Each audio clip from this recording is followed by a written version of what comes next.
Welcome back guys. Following on from my last film about tyres, today I want to talk about suspension and how important suspension is to maintain traction. You can have the best tyres in the world, but if you've got inadequate suspension, you're never going to feel the true performance of those tyres. It's amazing how crucial suspension is even on bitumen when it's just a flat surface.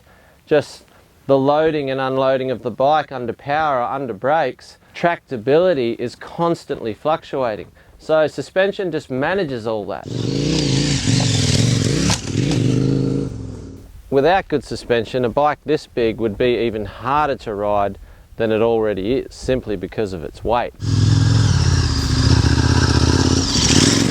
With suspension properly set up, the bike feels balanced to ride on. As soon as you start moving, the weight just sort of fades away. You feel like you're on top of a bike that's doing a lot of the riding itself.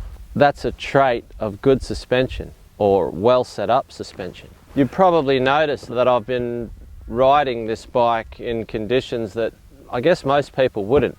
And in fact, I doubt KTM even intended the bike to be ridden in this way. With that said, and the kind of riding that I like to do, I quickly found the limits of the standard suspension, more so the rear shock.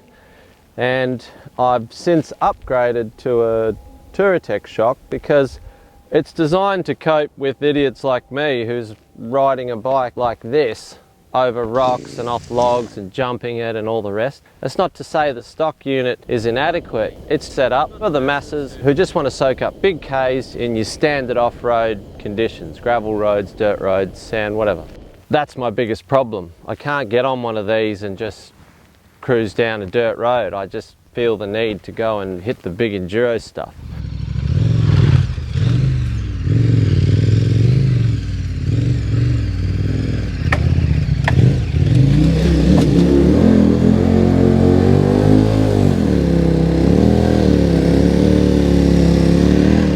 In general, a motorcycle is at its most balanced when it's under power. The geometry of the chassis is at its optimum and it can take the hits and just track. Having the confidence to keep the chassis in its optimum position is governed purely by the action of the suspension.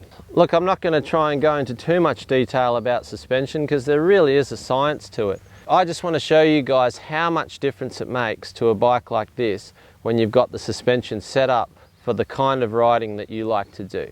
If you ride like Chris Birch or you want to have a bit of a crack like me, I would recommend getting the Touratech Extreme Shock. If not, don't worry about it. The standard shock is more than enough for this bike as an adventure bike.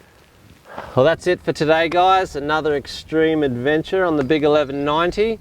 If you like what you see, don't forget to subscribe to my channel, Riemann 1, and I'll see you next time.